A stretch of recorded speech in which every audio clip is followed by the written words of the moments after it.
لوگ ہیں جو قیامت کو مانتے نہیں ہے کہ کوئی قیامت نہیں ہے، دنیا ہی ہے سب کچھ، جو کرنا ہے بس یہ حیات تو دنیا، بس دنیا کی حیات ہے، بس اسی کو جو کرنا ہے انجوائے کرو، زندگی گزارو، کوئی قیامت نہیں۔ ایک یہ کرو، ایک وہ ہے کہ ہے قیامت مگر گمان کرتے ہیں، مطلب شاید ہوگی لیکن ایسی ہوگی ویسی نہیں ہے۔ ایک وہ ہے جو قیامت پہ یقین رکھتا ہے۔ اب میں قیامت پہ یقین رکھتا ہوں، لیکن کیا میں اپنی قیامت کو صحیح کر رہا ہوں یا نہیں کر رہا؟ خوب قیامت کا ذکر قرآن میں، حدیث و روایات میں، آپ قرآن کھولیں، قرآن میں 30% جو تقریباً چیزیں ہیں، یا ہر صفحے میں بہرحال کہیں نہ کہیں کوئی نہ کوئی آیت آپ کو آخرت کا منظر بیان کر رہی ہے، کوئی نہ کوئی باتیں بیان کر رہی ہے۔ اگر آپ یہاں سے گھر سے آفس جائیں، رستے میں 3-4 بل بورڈ لگے ہوئے ہوں، تم نے مرنا ہے، قیامت ہے، حساب کتاب ہے، آپ نہ چاہتے ہوئے بھی دیکھیں گے، آئیں گے، دیکھیں گے، آہستہ آہستہ آپ کے دل میں قیامت کا خوف پیدا ہوگا۔ آپ جب کام پہ جائیں گے تو وہ قیامت آپ کے اندر ہوگی، جھوٹ نہیں بولو۔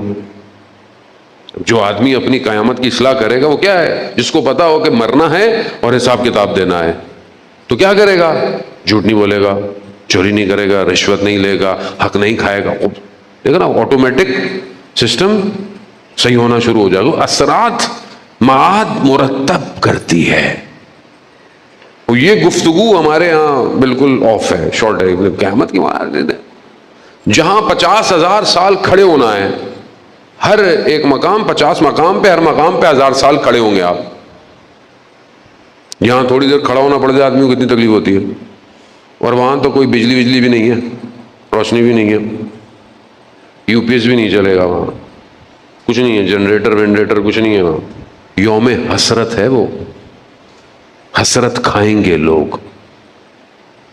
کوئی شیلٹر نہیں ہے سوائے اس کے جو لے کے جاؤ،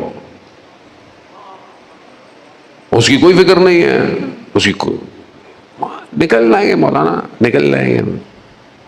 عزیزان محترم، یہ اہل بیت علیہ الصلوۃ والسلام کی روایات ہیں۔ یہ امام نے اس لیے تو فرمایا تھا کہ میرا شیعہ وہ ہے جو میری اطاعت کرے، اطاعت کرے۔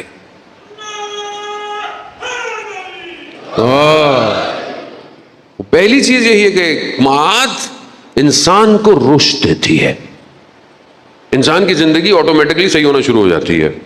وہ اسے قیامت پہ یقین ہوتا ہے، اسے پتا ہے کہ ماجرا کیا ہوگا، معاملہ کیا ہوگا۔ اس کی زبان کنٹرول ہو جائے گی، اس کی آنکھیں کنٹرول ہو جائے گی۔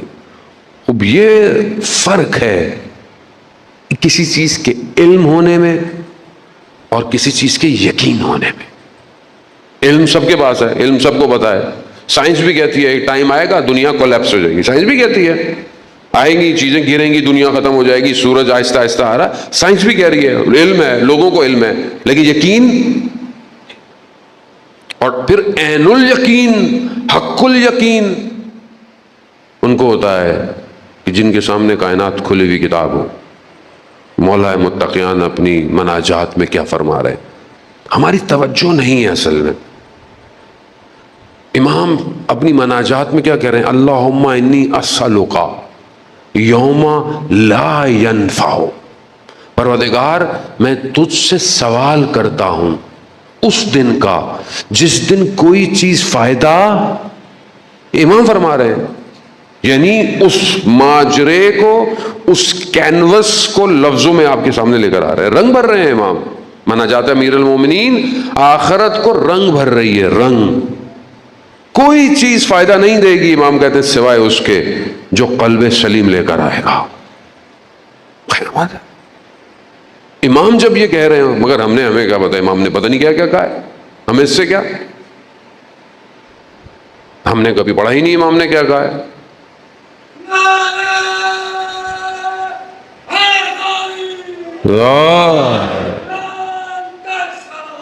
اللہ صلی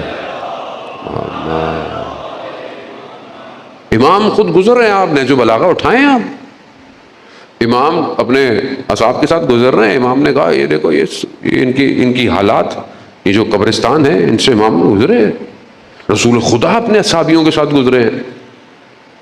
حضرت سلیمان فارسی کا وہ واقعہ آخری وقت میں ہے، کہا مجھے قبرستان لے جاؤ. بہت طولانی وہ گفتگو ہے کہ اللہ کی اجازت سے انہوں نے مردے کو کہا کہ باہر نکلو اور ایک ایک حال بتاؤ، روح کے نکلنے کا معاملہ کیا تھا.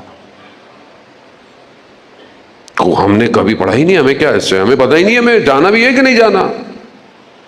ابھی یہاں سے جو ہے وہ کہیں گھومنے پھرنے جانا ہو، کہیں پاکستانی چلے جائیں تو ویدر، موسم کیسا ہے، اگلے 5 دنوں میں بارش ہو رہی ہے کہ نہیں ہو رہی ہے، کپڑے کون سے لے کے جائیں، کھانا کیا ہوگا پینا، 5 دن کے لیے جا رہے ہیں. اور جہاں قرآن کہہ رہا ہے ہم فیہا خالدون، تم ہمیشہ وہی رہو گے. ادھر موسم کیسا ہے، ادھر ویدر کیسا ہے، کیسے کپڑے لے کے جانے ہیں وہاں پہ. وہاں برانڈ نہیں چلے گا، وہاں کوئی اور برانڈ چلے گا. جو جتنا امام کے قریب ہوگا وہ ادھر بھی اتنا ہی قریب ہوگا. سید الشباب اہل الجنہ کون ہے؟ جنت کے سردار. سرداروں سے آج بنا کے رکھو، کل وہی سردار. عزیزان، میرا مقصد خدا نخواستہ آپ کو مایوس کرنا یا ڈرانا نہیں ہے. ٹچ بس تھوڑا سا ہلے زندگی میں. آج معاشرے میں جو فقدان ہے، آج پورا معاشرہ انحطاط کی طرف ہے.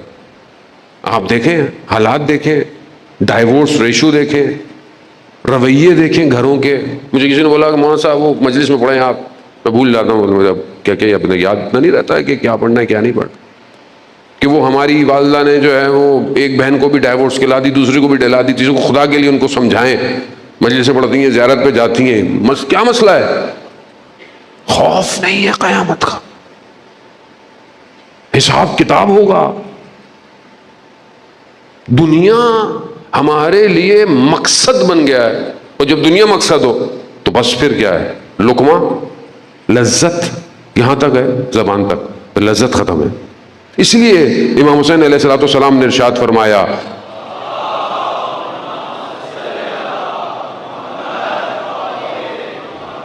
امام نے ارشاد فرمایا دین تمہارے منہ میں رکھا ہوا کیا ہے؟ لقمہ. جب دل چاہتا ہے نکل لیتے ہو، اپنی مرضی کرتے ہو بس. اگر آپ تو قیامت پہلی چیز آپ کی یہی ایڈجسٹ کرتی ہے اگر آپ قیامت کی اصلاح کر رہے ہیں. دوسری چیز، قیامت پر یقین انسان کو بذل سکھاتا ہے، یعنی اپنے خون کی قربانی دینا، بذل دینا. آپ دیکھیں کربلا کے اندر جو لوگ تھے ان کو تکلیف نہیں ہو رہی تھی. کیوں؟ کیونکہ وہ معاد کو اصلاح کر رہے تھے، وہ اپنے مقام کو قیامت میں دیکھ رہے. اس لیے آپ دیکھیں حتیٰ بعض روایت میں ہے کہ اصحاب امام حسین مسکرا رہے ہیں، مسکرا رہے ہیں. کیوں؟ کیونکہ ماجرا کوئی اور ہے، وادی کوئی اور ہے، اس وادی کی طرف جا رہے ہیں. خوب انسان اگر ایک چیز ایڈجسٹ کر لے، معاشرہ سکوت سے بچ جائے. اگر ہم سب کو قیامت کا خوف ہو تو ہم ایک دوسرے کے ساتھ کیسے ہوں گے؟ ہم روڈ پہ کیسے ہوں گے؟ ہم محلے میں کیسے ہوں گے؟ ہمارے حکمراں کیسے ہوں گے؟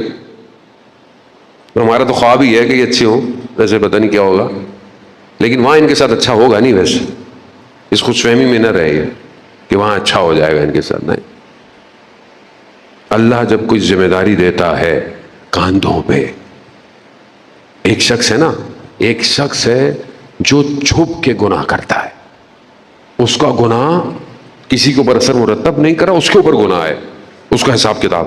لیکن ایک شخص ایسا کام کرتا ہے کہ پورا معاشرہ گناہگار ہو جائے، اس کی پکڑ زیادہ ہے. تو اگر کسی کو کوئی بھی کرسی ملتی ہے، کوئی بھی جاب ملتی ہے، مطلب مجھے اللہ نے یہ ممبر دیا، اس ذمہ داری ہے. اب اگر میں کوئی یہاں سے ایسی بات کروں کہ جس سے آپ کا عقیدہ تبدیل ہو جائے، صحیح سیٹ جائے، آپ کا عمل ضعیف ہو جائے، کمزور ہو جائے، میری پکڑ ہے، مجھے خدا چھوڑے گا تھوڑی. مطلب غلط جس نے کیا اس نے تو کیا، میرے ساتھ تو جو ہوگا وہ. اسی طرح اگر جب آپ کے پاس خدا کوئی چیز دیتا ہے آپ کی ذمہ داری ہے, آپ کا حساب کتاب لیا جائے گا. اب انسان جو ہے وہ اپنی ذمہ داری اگر ادا نہ کرے, خوف قیامت نہیں ہے. آپ دیکھیں جب امام حسین چھٹی محرم کو اپنے حضرت عباس علیہ السلام, حضرت علی اکبر اور چند لوگوں کے ساتھ عمر ابن سعد سے ملاقات ہوئی, تو کیا امام نے مذاکرہ تھوڑی کیا تھا کہ مثلا تم یہ کر لو ہم یہ کر لیں؟ نا, امام اس کو پیغام دے رہے تھے یہ ایسا ایسا ہے ہماری طرف سے. بس اس میں امام نے یہی کہا کہ دیکھو قیامت کا خوف کھاؤ. قیامت کا امام نے اسے قیامت یاد دلائی کہ یہاں تمہیں لگ رہا ہے کہ تمہیں شہر رہے کی حکومت مل جائے, یہ ہو جائے وہ ہو جائے, قیامت کو یاد کرو. تو ہمارے حکمرانوں کو بھی قیامت کو یاد کرنا چاہیے. آج اپنی ملک کے حدود دشمن کو دے دیتے ہیں, بیچ دیتے ہیں نا. کیا ہے یہ ڈالر نیچے کیوں آ گیا؟ آپ نے اپنی اس ایئر اسپیس دے دی ہے دشمن کو, ڈرون اڑا ہے آپ کا. حساب کتاب ہے آپ کا, حساب کتاب لیا جائے گا, آپ کو نوچا جائے گا, چیخ و پکار ہوگی. اس وقت انسان کو دیکھا کاش میں حکمراں ہی نہیں بنا ہوتا. اور یہ اتنی جائیداد اور اتنی دولت اور اتنے اسکائی اسکریپرز, مطلب شداد سے زیادہ انسان کے پاس کوئی جنت ہے کیا جو اس نے دنیا میں بنائی تھی؟ خدا نے موقع نہیں دیا. خوف خدا, خوف خدا ضروری ہے. آج معاشرے میں خوف خدا نہیں. مطلب جو ویسے بھی جاتے ہیں ہم مطلب میں تو اپنی کیا بات, مجھے تو خیر چانس زیادہ دیتے نہیں یہ لوگ, لیکن جو لوگ خوف خدا یاد ہی نہیں دلاتے, آپ خوف خدا یاد دلائیں. مرنا ہے سب نے, موت آنی ہے سب کو. سورہ کہف آیت نمبر 32 سے 44 تک دو بھائی ہیں یا دو دوست ہیں, داستان سنا رہی ہے, واقعہ بیان کر رہی ہے. میں نے پہلے بھی عرض کیا نا کہ قرآن ہم تو ثواب کے لیے پڑھتے ہیں نا, ہمیں کیا قرآن کیا ہے؟ قرآن دو لوگوں کا ذکر کر رہی ہے. کیا جو بھائی ہیں یا دوست ہیں. ایک ثروت مند ہے, بہت امیر ہے, باغ ہیں, زراعت ہے, میوے پھل, بہترین زمین ہے. دوسرا فقیر ہے, غریب ہے. لیکن جو امیر ہے وہ عیاش, خدا کی اطاعت نہیں ہے. جو فقیر ہے وہ خدا کی عبادت کر رہا ہے. یہ قرآن کہہ رہا ہے. اس نے اس کو بولا کہ دیکھو قیامت ہے, معاد ہے. اللہ نے میں تمہیں اس لیے نہیں کہہ رہا کہ مجھے تم سے حسد ہے, نہ, میں اس لیے کہہ رہا ہوں کہ اللہ نے تمہیں دیا ہے, اللہ کی راہ میں انفاق کرو. قیامت میں خدا تمہیں, تو وہ کہہ رہے مجھے نہیں لگتا کہ کوئی اگر قیامت ہو, اور اگر ہوگی بھی تو ہم جیسے لوگوں کے لیے ہوگی. یہاں پہ بھی باغ ہیں, وہاں بھی باغ ہوں گے.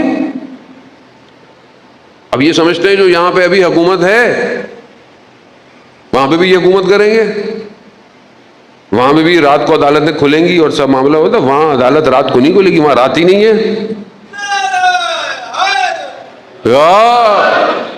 وہاں پر صرف ایک ہی عدالت ہے, ایک ہی مالک ہے بس. اور وہاں پر کوئی کچھ کر نہیں پائے گا. وہاں بدن کے اعضاء خود بولیں گے. یہی ہوا. قرآن کیا کہتا ہے؟ ایک دن وہ صبح اٹھا, جو امیر تھا, دیکھا اس کا باغ جل گیا, خاک ہو گیا. دوسرے نے کہا دیکھو میں تمہیں کہتا تھا نا قیامت ہے, کر لیتے اللہ کی راہ میں انفاق. عزیزان زندگی یہی ہے بس. اس لمحے کو پہچاننے کے لیے تو خدا نے اولیاء بھیجے. لا الہ الا اللہ. مجھے بتائیں کسی نبی نے کسی سے کچھ مانگا؟ کچھ مانگا؟ خود خاتم الانبیاء محبوب کبریا کچھ مانگا؟ پتھر کھائے, تکلیفیں, شب ابی طالب, صرف ایک چیز مانگی. اور جو مانگ رہے ہیں, وہ جو مانگا ہے وہ مانگا اپنے لیے نہیں ہے. محبوب خدا ہے, سائل نہیں ہو سکتا, وہ دینے والا ہے, سائل نہیں ہوتا. یہ جو سوال ہے نا کہ میں تم سے کچھ اور نہیں چاہتا, خدا نے کہا نا نبی ان سے کہو کہ میں تم سے کچھ اور نہیں چاہتا سوائے مودت کے, قل لا اسألکم، کہو کہ میں تم سے کچھ اور نہیں چاہتا، صرف مودت کی۔ یہاں پر بھی علماء کہتے ہیں رسول سائل نہیں ہے، رسول سائل بن کر تھوڑی آپ کے پاس آیا ہے، وہ تو آپ کی حاجتیں پوری کرنے کے لیے ہے۔ یہاں پر رسول کا سوال امت کو بچانے کے لیے ہے۔ میں جو تم سے سوال کر رہا ہوں، میں تمہیں بچانا چاہتا ہوں کہ کچھ نہیں چاہیے، صرف مودت چاہیے، مودت، مودت دو۔ اللہم صلی علی مودت دو۔ یہاں حاجت نہیں ہے۔ خدا کیوں اپنے بندے کو بولے گا کہ اپنی امت سے مانگنا؟ یہ دروازہ کھول رہے ہیں رسول کہ اس در کے ذریعے سے رحمت الہی میں آؤ، آؤ، مودت، صرف محبت تمہاری زندگی بدل دے گی، بس محبت کرو۔ آج جوان سوال کرتا ہے کیا امام زمانہ سے ملاقات ہو سکتی ہے؟ مجھ سے آج ایک لڑکے نے سوال کیا کہ مولانا صاحب کیا اہل سنت امام زمانہ سے مل سکتا ہے؟ اب آپ دیکھیں کتنا برین کوٹڈ کیا گیا ہے۔ امام زمانہ سنیوں کا نہیں ہے، صرف شیعوں کا ہے۔ میں نے کہا بھائی امام تو سب کا ہے، سنی کیا وہ تو سب سے ملتا بھی ہے، جو مسلمان نہیں بھی ہیں اسے پتہ نہیں ہوتا کہ وہ امام ہے۔ کتنے واقعات ایسے ہیں علماء کرام نے بیان کیے، شخص اہل سنت ہے۔ آیت اللہ شمس الدین نے بھی واقعے کو بیان کیا۔ عراق میں ایک جگہ پر کشتیوں کے ذریعے سے جاتا ہے، جنگل سے جڑی بوٹیاں لاتا ہے، تیل لاتا ہے، واپس آ کے بیچتا ہے۔ ایک دفعہ کہیں جا رہا تھا تو دیکھا کچھ لوگ، جس بندے نے اس واقعے کو کوٹ کیا، کہتے ہیں کہ میں نے، اس نے بتایا کہ میں جا رہا تھا تو اس اکیلے کو مذاق اڑا رہے ہیں، تمسخر کر رہے ہیں۔ تو کہا کیوں کر رہے ہیں؟ کہا کیونکہ میں اہل بیت کو ماننا شروع کر دیا ہے۔ کہا واقعہ؟ کہا ایسے ہوا کہ میں جاتا تھا اور لاتا تھا، رات ہو گئی، تاریخ ہو گئی، میں پلٹ نہیں پایا۔ میں نے جتنا مجھے آتا تھا، جس کو میں پھکار سکتا تھا، میں نے پھکارا، خوف کوئی نہیں آیا۔ مجھے یاد آیا میری ماں نے مجھے یہ کہا تھا کہ کبھی پھنس جاؤ بیابانوں میں تو 12ویں کو یاد کرنا، اس کو پکارنا۔ کہ میں نے پکارا، میں نے دیکھا کہ ایک گھوڑے سوار نمودار ہوا، آیا میرے پاس، میں لاؤ میں تمہیں چھوڑ آتا ہوں۔ کہا میں نے سوال پوچھا کہ جب آپ کو پتا تھا کہ میں مشکل میں ہوں تو آپ خود کیوں نہیں آئے؟ تو انہوں نے کہا کہ ہمیں ہر لمحے کوئی نہ کوئی پکارتا ہے، یا مہدی ادرکنی۔ کہا جو جو پکارتا ہے ہم اس کے پاس پہنچتے رہتے ہیں۔ عزیزان محترم، امام سب کا ہے، زمانے کا ولی ہے، کوئی قید، کوئی باؤنڈری نہیں ہے۔ ہمیں پتہ بھی نہیں ہوتا، ہماری زندگی میں بعض اوقات کوئی ہمیں بچا دیتا ہے اور ہمیں پتہ نہیں ہوتا کہ وہ کون ہے۔ بہت بڑے عالم دین تھے، بیمار ہوئے، تکلیف میں تھے، ناراض ہوئے، تھوڑے سے ناراضگیاں ہوئی، حسن آئے تو ناز آ ہی جاتا ہے۔ خوب آدمی بزرگ ہو تو اپنے سین میں پریشانی میں ٹہل رہے ہیں، میں اتنی مشکل میں ہوں، بیماری میں ہوں، امام آ ہی نہیں رہے۔ چلتے چلتے دیکھا گھر کے صحن میں کوئی ساتھ چل رہا ہے، دیکھا تو امام تھے۔ کہا مولا، کہا یہ تم نے کیسے کہا کہ ہم تمہاری پریشانی میں تمہارے ساتھ ہیں؟ فلانی جگہ تم پھنسے تھے، اگر ہم نہ آتے تو ہلاک ہو جاتے۔ فلانی جگہ تمہیں ضرورت تھی، ہم نے بھجوایا، تم رہ جاتے۔ ہمیں زندگی میں نظر نہیں آتا۔ امام ہے، امام کی اپنی حدیث ہے، شیخ صدوق کو، جتنے علماء کو لکھی ہے، ہم تمہارے احوالات سے باخبر